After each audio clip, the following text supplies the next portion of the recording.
Sa mga oras na ito, mga minamahal na mga kapatid, tayo po'y mag-aral ng mga salita ng Diyos. Ay ito pong aking mga sermon ay parang magkadugtong-dugtong, may mga similarities dahil pag isa din po ang utak na gumagawa, iisa, ay ganun din po mga kapatid. Ang title po ng ating pag-usapan, ha? Oo nga, no? Pag may papakita, di ba?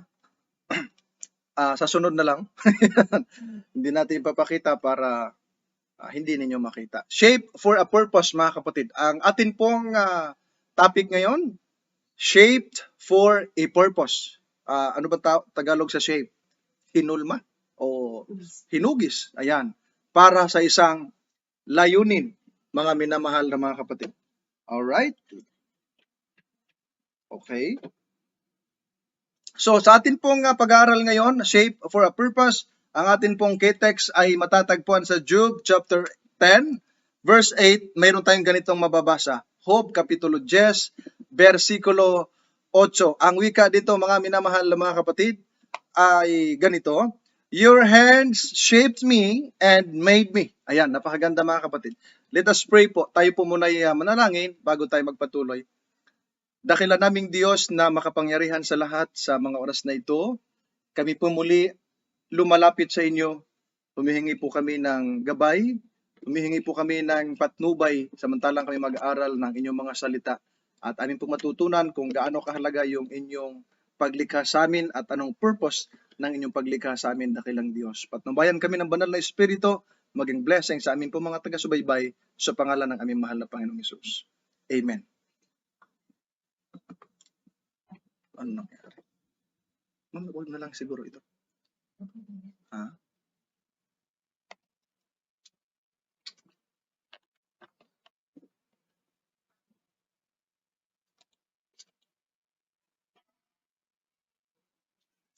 Hintayin muna natin na maging maayos.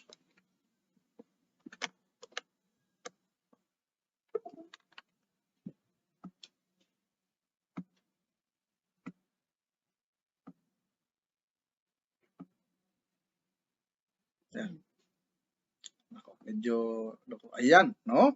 So, ang atin pong pag-uusapan ngayon ay shaped for a purpose, mga kapatid. Nakita ninyo ba ang ating presentation?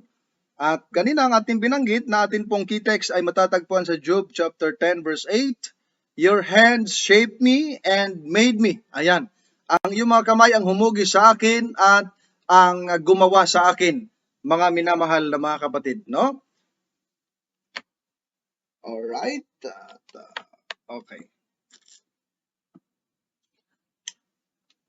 So kung inyong iisipin o papansinin, mga minamahal, ang paglikha na ito ay nangyari ito nung panahon na naglikha ang Panginoong Diyos. Ano po? At kung inyong isipin, pag shape ang pinag-uusapan, mga kapatid, shape for a purpose, minsan isipin niyo yung shape, pagkababae, iniisip yung shape ng katawan, di ba? Iniisip yung forma.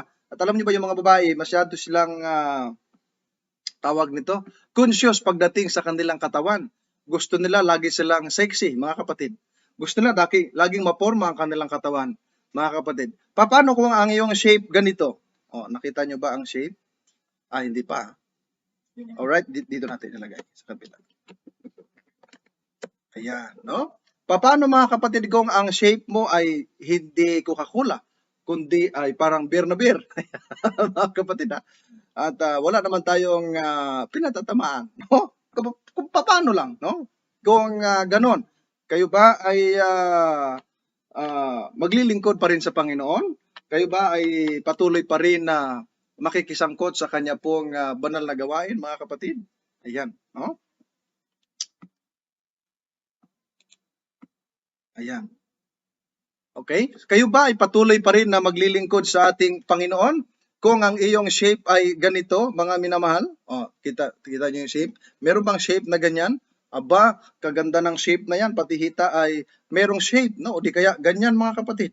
Aba, kakaiba, mga minamahal, no? Kung ating titingnan ng atin pong pag-aaral, mga kapatid ko, ang Diyos ay naglikha sa atin at nakita naman natin kung gaano tayo ka-unique among all the creatures, mga kapatid, ng ating Panginoon, among all the creation. Kung ating titingnan, ay ang tao nilikha ng Diyos sa isang napagandang purpose, mga kapatid. Kung ating titingnan ang Genesis chapter 1 verse 29, pinakikita roon na ang tao ay nilikha ng Diyos para maging katiwala niya sa kanyang mga nilikha. Nakita ninyo, ang mga tao ay katiwala ng Diyos sa lahat ng kanyang mga nilikha. At isa sa pinagkatiwala ng Diyos, yung ating katawan, yung ating mga tinatamasa, ipinagkatiwala ng Diyos yan. Ngayon, ipinagkatiwala yan at isa sa purpose ng Diyos, bakit tayo nilikha? Para to serve, no? Ang pinaka-theme ng ating pag-aaral ngayon yung serving, mga kapatid. Serving others, serving God, and serving others, mga kapatid. To serve, mga minamahal. Ang sabi sa ating presentation, kung inyong nababasa dyan, you were made to make a contribution, not just to consume, and what matters is not how long you live, but how you live. We're all meant to give something back. We are commanded to serve God back, mga minamahal na mga kapatid. Kung ating titingnan, tayo ay nilikha to contribute, mga kapatid, just not to consume, mga kapatid. Ang iba kasing tao ay ang gusto ay kumbaga tanggap lang ng tanggap, walang take lang ng take, walang give, mga kapatid, no? Dapat give and take. At ang sabi rito, hindi mahalaga yung haba ng iyong buhay dito sa lupa. Ang mahalaga kung papaano ka namuhay, mga kapatid. Kung papaano mo ginamit ang buhay mo, yung buhay mo sa makabuluhang bagay dito sa sanlibutan, mga kapatid. Ikaw ba'y naging blessing sa iyong kapwa? O naging pasaway ka sa lipunan? Naging sakit ka ng ulo ng komunidad? O nagiging sikat ka na masamang tao, mga kapatid? Halimbawa, ikaw ay isang tao na sikat na lasinggero. Pag nalasing ka ay nanununto ka, nambabato ka, nagwawala ka, nambabasag ka ng gamit ng ibang tao, mga kapatid. Hindi kaya nakakapirwisyo ka ng ibang tao, mga kapatid ko, no? Sabi ng Biblia, we're all meant to give something back, mga kapatid. We are commanded to serve God. Kaya nga, sabi dito, mga kapatid ko, now whenever God gives you an assignment to do something, He never gives it to us without equipping us first, mga minamahal. That's why, kung ating titingnan, hindi basta-basta ang Diyos nag-utos, no, na go ka agad. Walang ganon. Noong panahon ng mga apostol ay kanyang tinawag, hindi pa mga apostol, mga disciples pa lang, followers of Jesus, ay kung ating titingnan, mga kapatid, talaga yung training matindi yung ginawa niya sa mga disciple niya hanggang sa inutusan niya, mga kapatid ko.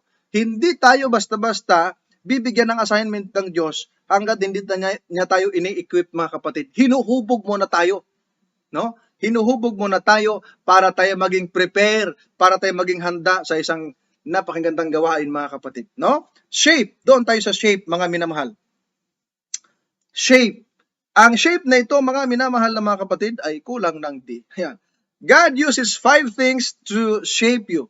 Gumagamit ang Diyos ng 5 bagay para i-shape ka, mga minamahal. First, ang Diyos ay nagbigay sa iyo ng spiritual gifts, mga kapatid, para to form sa iyo at magamit sa iyo, magamit mo yung pong spiritual gifts, mga minamahal na mga kapatid. And then, heart, no, yung puso, mga kapatid, dapat pusong mamuna, hindi pusong bato. Next is abilities, then personality, then experience at dedication, mga minamahal na mga kapatid. And that spell shapes, mga kapatid, and those 5 things make you different from anybody in this world, mga kapatid. O di ba ka? Kapag mayroon kang shape na yon, hindi sa katawan, no? Ano man ang silbi ng katawan mo, Coca-Cola body, wala ka namang silbi, mga kapatid, di ba? So, yung shape na ito, spiritual gifts, heart, abilities, personality, experiences, at saka dedication, mga kapatid, ay nag-shape sa iyo para maging kakaiba ka sa ibang tao. Aba, napakaganda, mga kapatid, pag mayroon kang ganon, no? Pag mayroon kang ganon, ay napaka-kakaiba. And note, mga kapatid, God made you unique, and your uniqueness is not only for your benefit, mga kapatid, no? Hindi lamang para sa iyong kapakinabangan. Wika nga ng 1 Peter chapter 4 verse 10, ay merong napakagandang binanggit. Ang wika dyan, each of you has been blessed with one of God's many wonderful gifts to be used in the service of others. So, use your gift well, mga minamahal na mga kapatid. So ang sabi riyan, ang bawat isa sa atin ay pinagpala ng napakaraming mga spiritual gifts, mga wonderful gifts na binigay ng Panginoon, no, mga kapatid. At ang sabi dito, to be used in the service of others, mga kapatid. Not only for your own, but to others, for others, mga minamahal na mga kapatid. Kaya gamitin mo ng maayos ang iyong pong gifts na pinagkaloob ng Panginoon. The problem is, yung mga tao, may mga tao na ayaw i-discover kung ano yung gifts na ibinigay ng Diyos. Tinatago lang, mga kapatid, no? Halimbawa, may mga tao na magaling palang umawit, pero hindi niya kayang gamitin yung kanyang boses sa pag-awit para sa Panginoon. Pero ginagamit sa tinatawag nating pagkanta sa mga sanlibutan, no? Magaling kumanta sa mga worldly song, pero pagdating sa Panginoon, ayaw niya, nahihiya siya. Mahihiya ka sa harapan ng Diyos, tapos sa makasanlibutan, hindi ka nahihiya, kapatid, no? O di kaya tawag dito, yung pasermonin ka. Ayan, pasermonin ka. Ayaw mo. 'Di ba, mga kapatid? Kasi nahihiya ka. Pero ang galing mo magsalita sa labas. 'Di ba, makita natin, mga kapatid, yung maraming mga wonderful gifts na ibinigay ng Diyos sa atin, huwag nating itago. Bakit? Pag itatago natin yan, kakalawangin yan.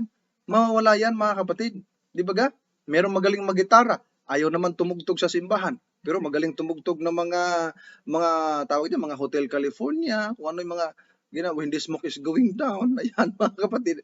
Pero pagdating sa simbahan, ayaw. Ang sabi ni Apostol Pedro, gamitin mo ng maigi yung wonderful gifts na ibinigay ng Diyos sa iyo, mga minamahal. Ang sabi diyan, your talents are not for your benefit.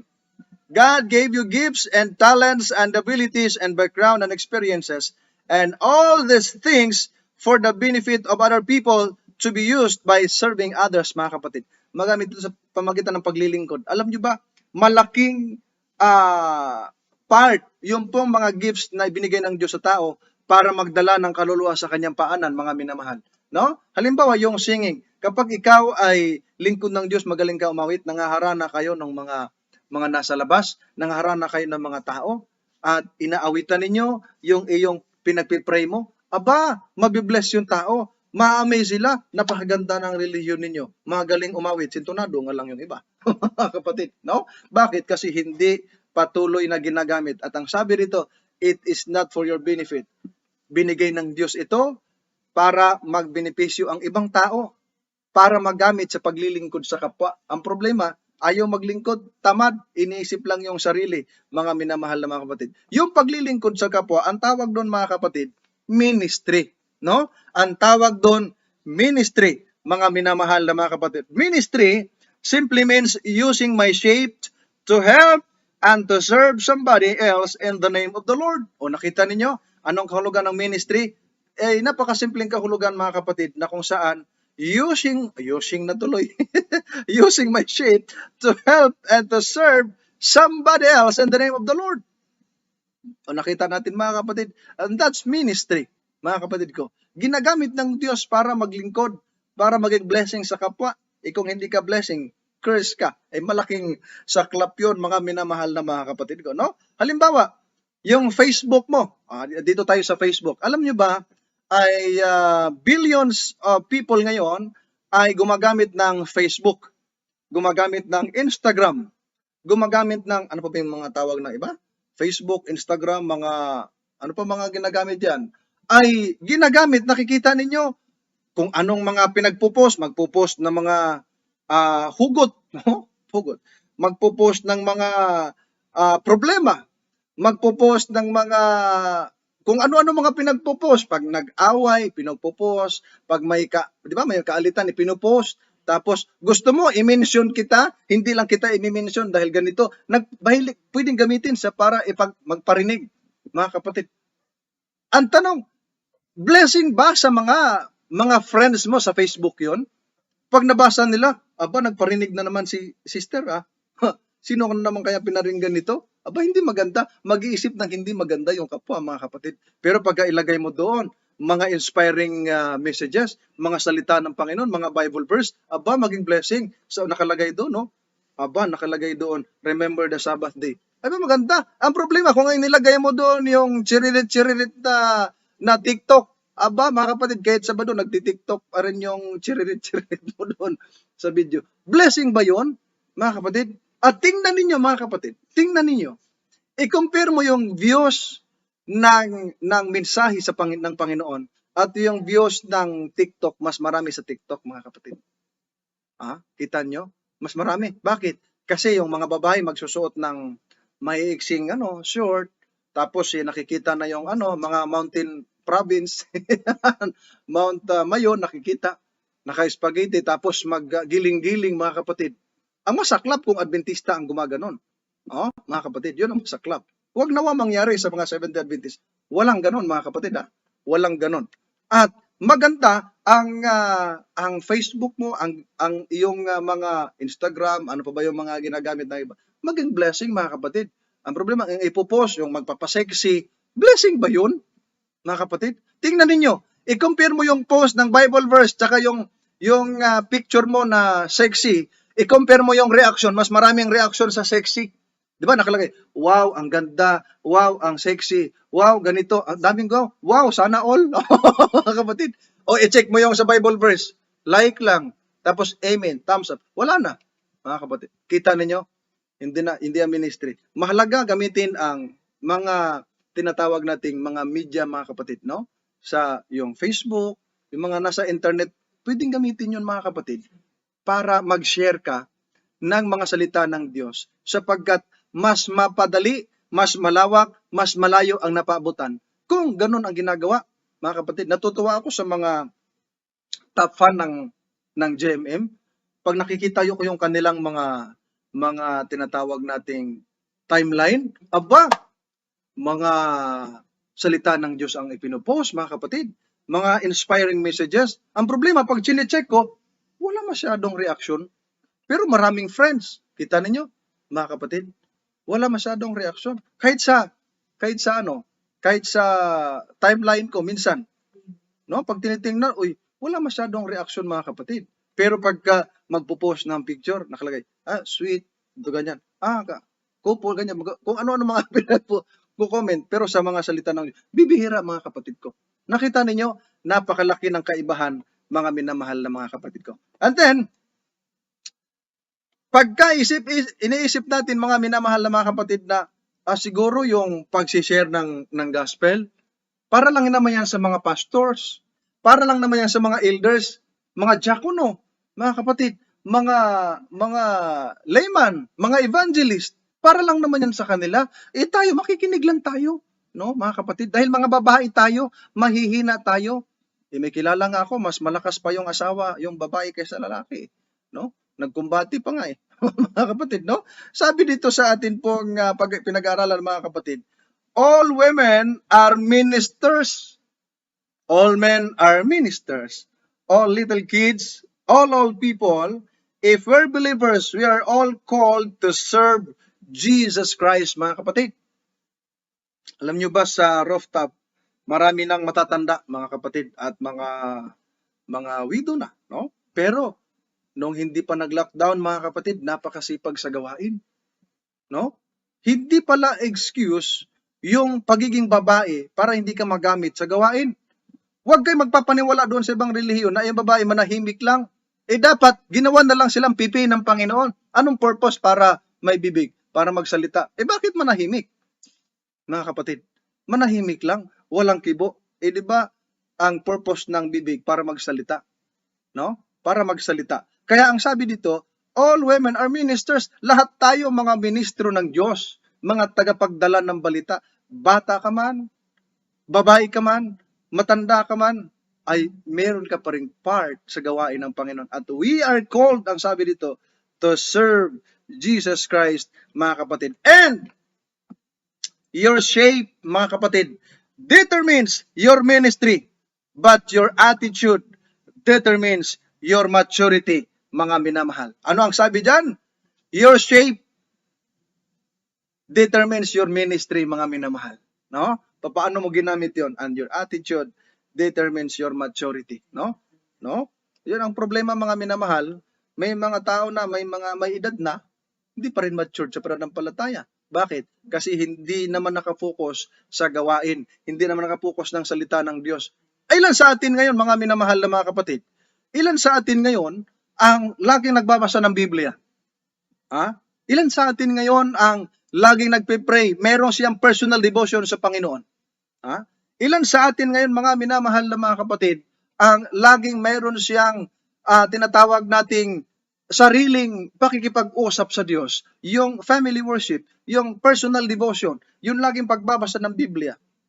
Mga kapatid, mas busy ang tao ngayon sa balita kung nasa na yung COVID. Balita kung ano na yung update sa ano ba yung mga bagong klaseng virus ngayon? Delta variant, ano pa ba yun? At yung mga, nako, minsan ay pag chinecheck ko yung aking messenger, ang dami kasi nagchat-chat. Yung iba, hindi ko na napapansin sa sobrang dami. Ang mga nagsisend ng iba't ibang balita, mga fake news. Kaya sinasabihan ko yung iba, pag fake news po, wag nyo na pong isend sa akin. Fake news nga eh. No? Ang dami mga kapatid. Yun maging problema. Kaya nga pag may isang kapatid na nag-send sa akin, halos ang sinesend sa akin eh, mga balita, yung iba mga fake news. Sinasabihan ko, wag nyo na pong isend sa akin yung ganyan na fake news. Mas hindi nakatutulong sa atin, mga kapatid. Hindi nakakatulong. Yung iba, pag sinisindan mo ng ganyan at hindi masyadong marunong, matatakot, matataranta, ninervyusin, hindi mamamatay sa virus, namatay sa high blood. Mga kapatid, dahil inatake mga kapatid ko. No? So, ang sabi dito mga minamahal, you were created to be like Christ. And what did Christ do while He was here on earth? Ano bang ginawa ni Kristo? He served, mga kapatid. Christ came here on earth not to be served, but to serve, mga minamahal. Sabi diyan, Matthew chapter 20, verse 28, it says, Jesus said, your attitude must be like my own, for I did not come to be saved, to be served, but to serve, mga minamahal na mga kapatid. Ano sabi ng Biblia? Sabi ng ating Panginoong Jesucristo, dapat yung attitude mo ay maging gaya sa akin. Naparito ako, hindi para paglingkuran, kundi para maglingkod, mga minamahal. Kita natin, minsan ay gustong-gusto lang natin paglingkuran tayo. Parang gusto natin, dapat feeling tayo special. Feeling tayo ay talagang inasikaso. Pag hindi ka napapansin, nagtatampo ka, mga minamahal.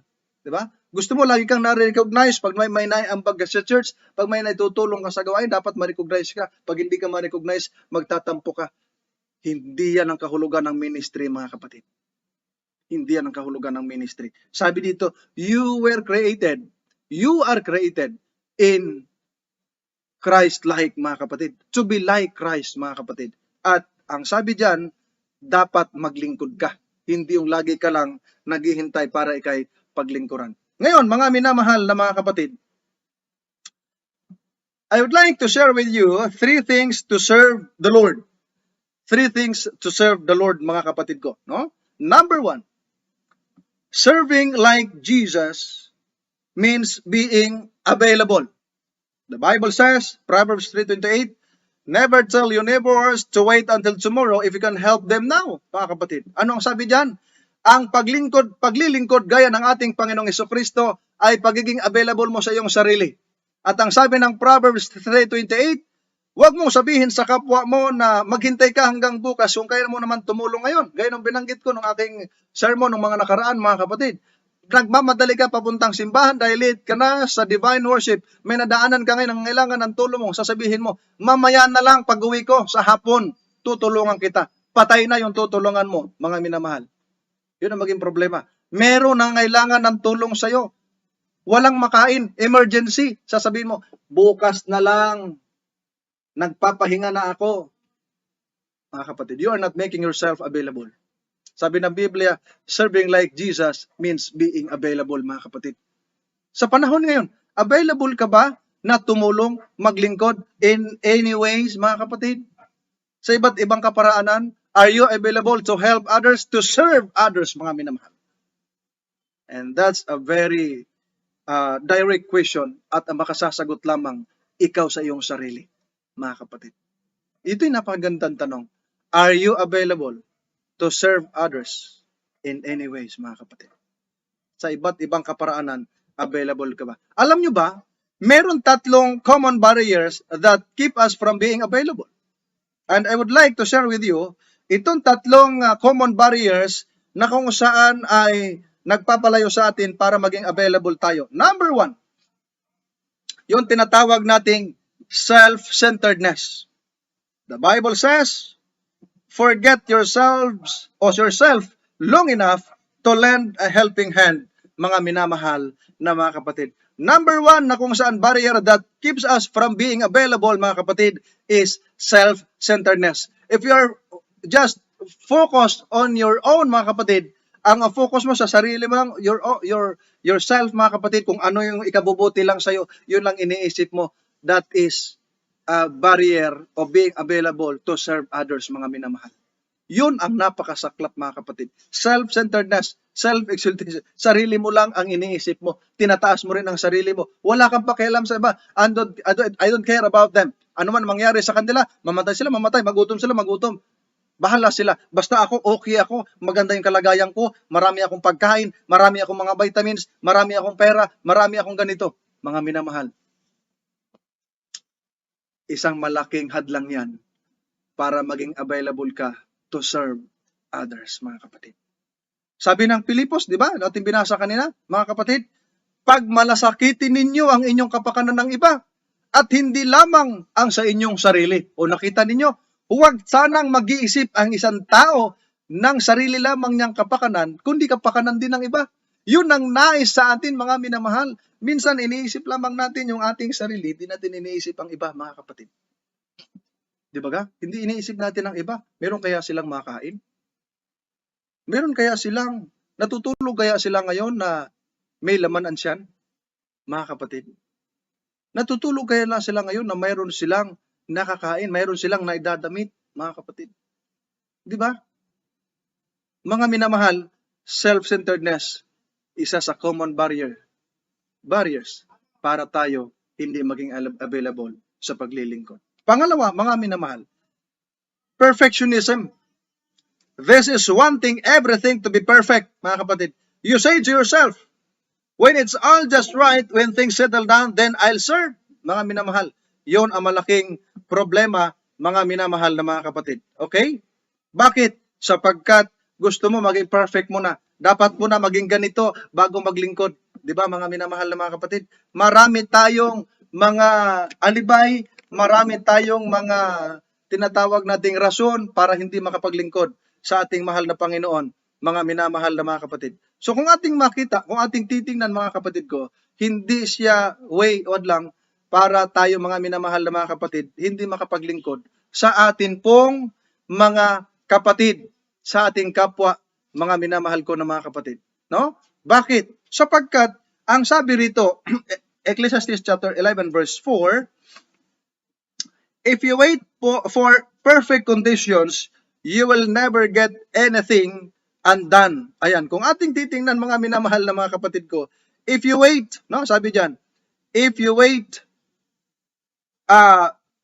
for perfect conditions, you will never get undone, mga minamahal na mga kapatid. Minsan iniisip natin, lagi nating sinasabi sa ating mga sarili, kapag nakapagawa na ako ng bahay, kapag mayroon na akong tinatawag na magandang kabuhayan, pag mayroon na akong magandang tinatawag nating hanap buhay, may maganda na akong sasakyan, saka na ako maglilingkod sa Panginoon para hindi mahirap ang maglingkod. Yan po ang malaking problema, mga minamahal na mga kapatid. Bakit? Sapagkat tayo, ang iniisip natin, sarili lang, gusto natin maging perfect ang lahat, gusto natin maging maayos muna ang lahat bago tayo maglingkod sa Diyos.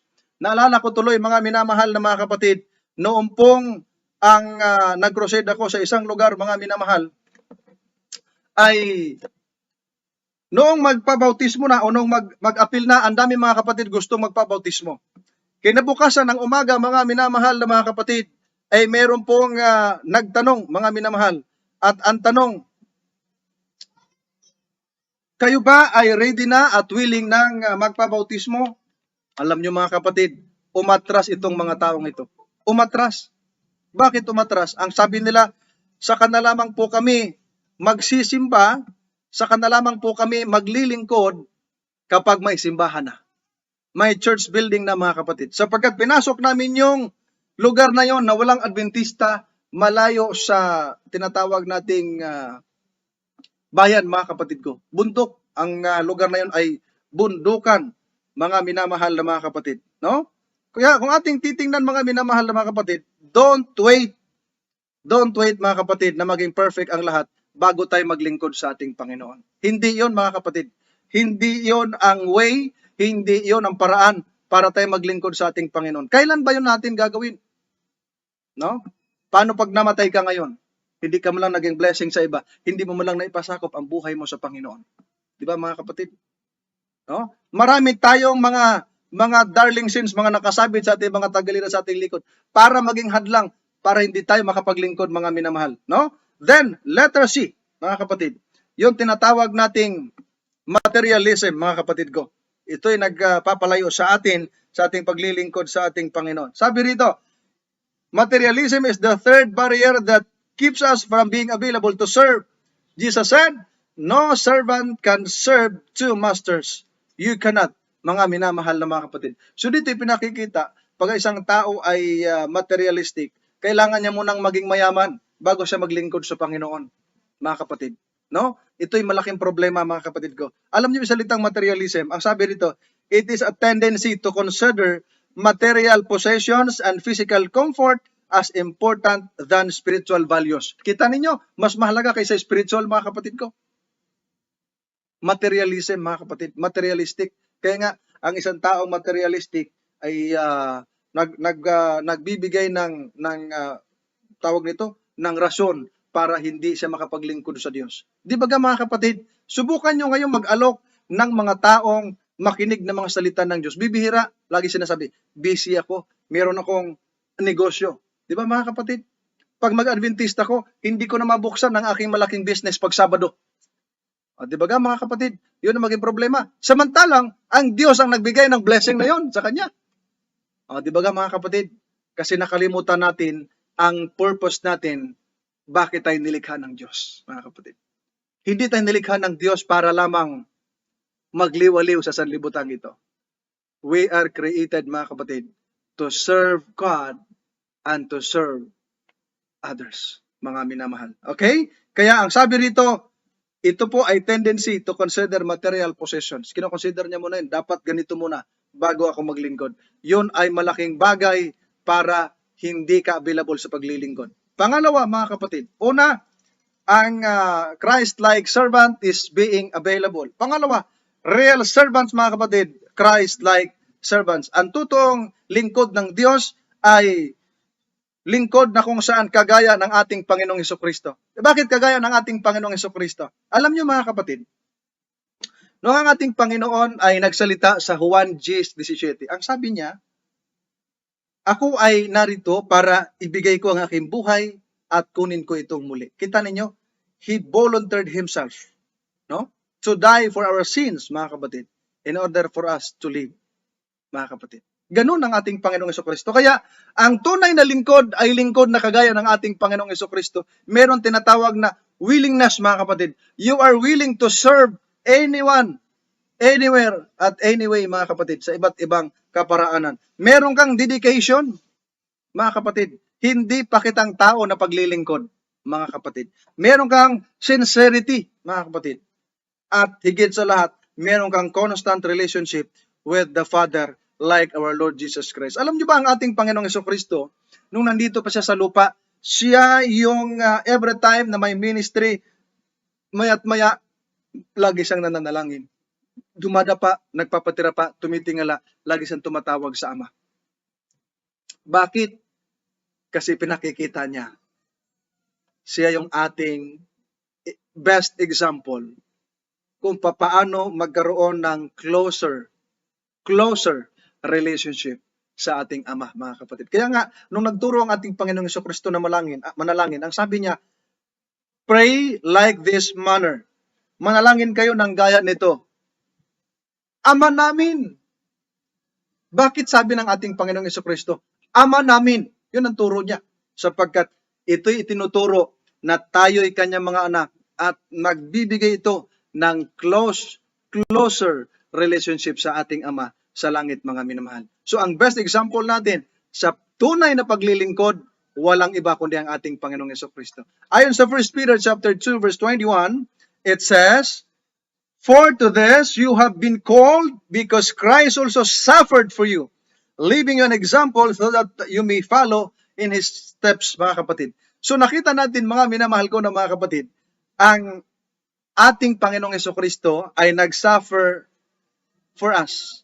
At ang sabi sa atin, tinawag tayo at hindi lang basta-basta tinawag, leaving us an example so that we will follow His footsteps, mga kapatid. Susundan natin yung mga yapak ng ating Panginoong Jesucristo. Kaya ang tunay na servant ng ating Panginoon ay gaya ng ating Panginoong Jesucristo. Paglilingkod na hindi pakitang tao. Paglilingkod na hindi kalugod-lugod o entertainment sa kapwa, mga minamahal. Sabi nga sa Ephesians chapter 6, verse 6, ang Biblia, meron tayong ganitong mababasa.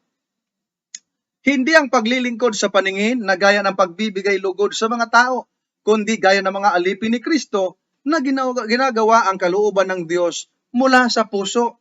At sa baba, ang sabi sa ibang version, gawin ninyo iyan, may nakakakita man o wala, hindi upang mapuri ng mga tao, kundi dahil kayo'y mga lingkod ni Kristo at buong pusong sumusunod sa kalooban ng Diyos. Ang masaklap, mga kapatid, yung iba naman, gustong tumulong, lagi magpakitang tao, at kailangan tumulong siya, dapat may ganito, dapat merong mag-recognize sa kanya, dapat merong magsabi, mga kapatid. Dapat hindi ganon. Sabi ng Biblia, gawin mo yan, may nakakita man o wala, sapagkat yung Ama natin sa langit, hindi naman bulag para hindi makita ang ating ginagawa. Hindi naman bulag para hindi niya makita yung ating mga pagtulong, mga kapatid. Ang iba, humihinto sa pagtulong, hindi naman ako nare-recognize eh. Hindi naman ako binigyan ng pagkilala na ako'y matulungin.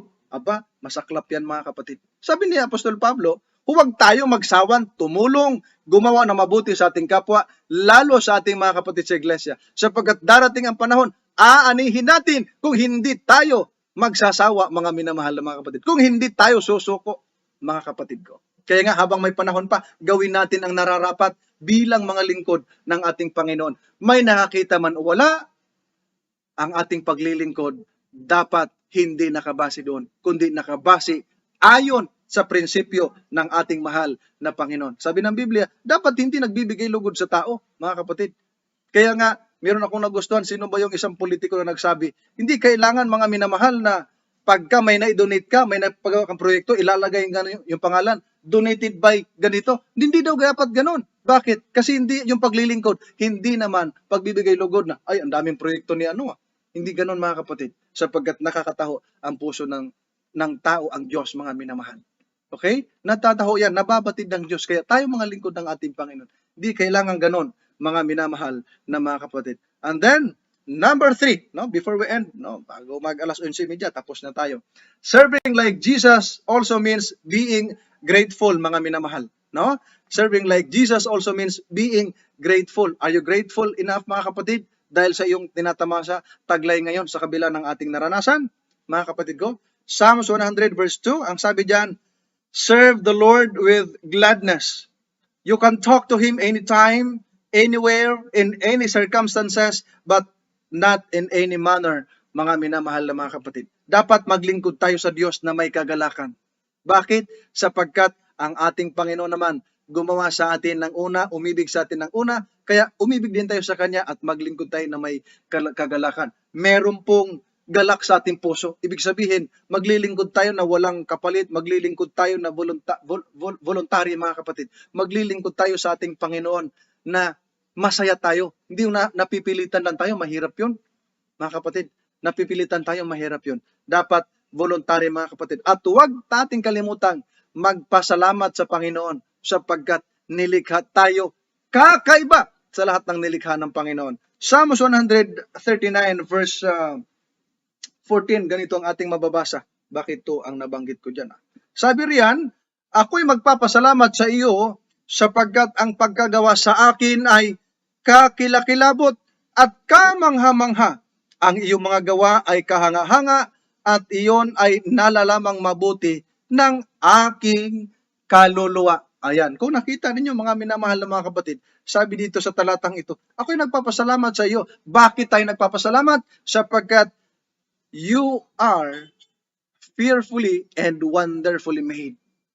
Mga kapatid, kakilakilabot at kamangha-mangha ang pagkagawa sa iyo At ang iyong mga gawa, sabi dito, ay kahanga-hanga at nalalamang mabuti ng ating kaluluwa. Ibig sabihin mga kapatid, we should be grateful, we should be thankful to the Lord because we are created in His image, mga kapatid. We are created in His likeness, mga kapatid. And we are created for a purpose, mga kapatid. We are shaped by God for a purpose of serving Him and serving others, mga minamahal na mga kapatid ko. Kaya nga, ang paglilingkod, ang sabi dito sa Hebrews chapter 6 verse 10, ang wika dyan mga kapatid, He will not forget how hard you have worked for Him and how you've shown your love to Him. How?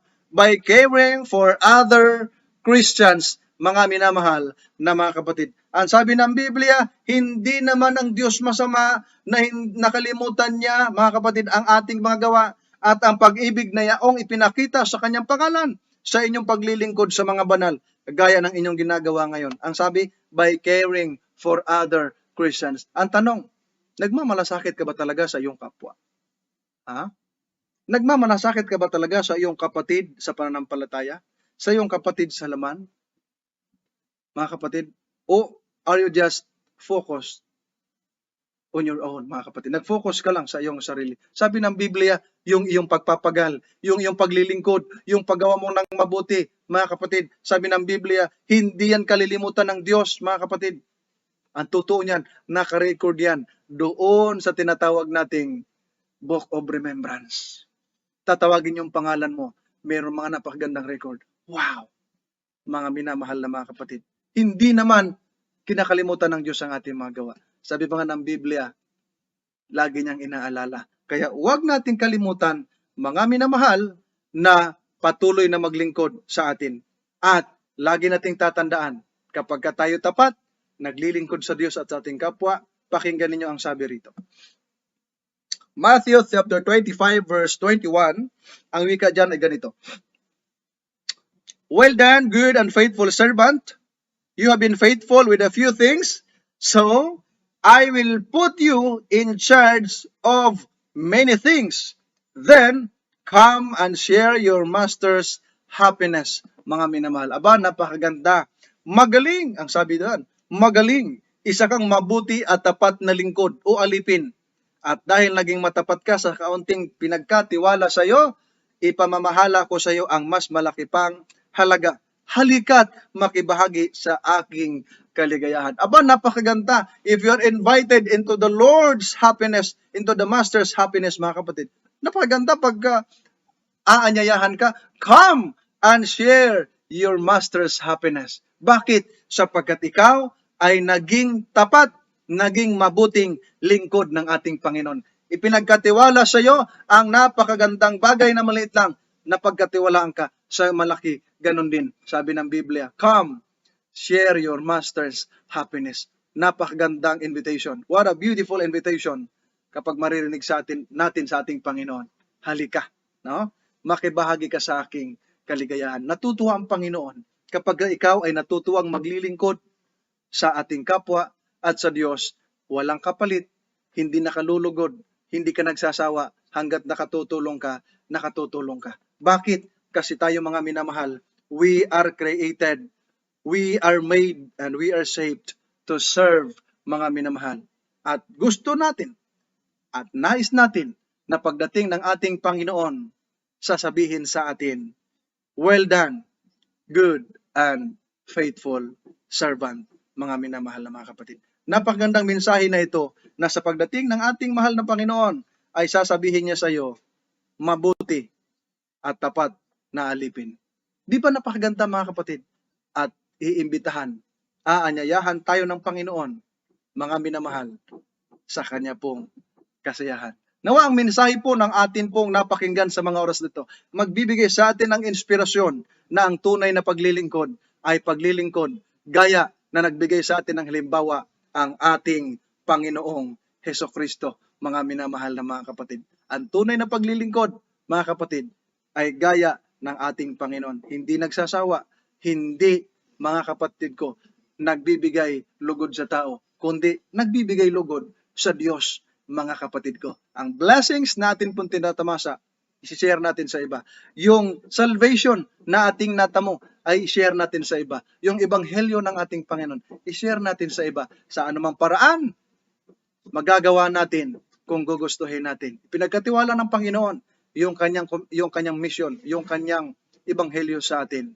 Dapat nating ipamalita, mga kapatid. Ang paglilingkod natin dapat hindi nakakasawa, mga minamahal na mga kapatid ko. Ano po?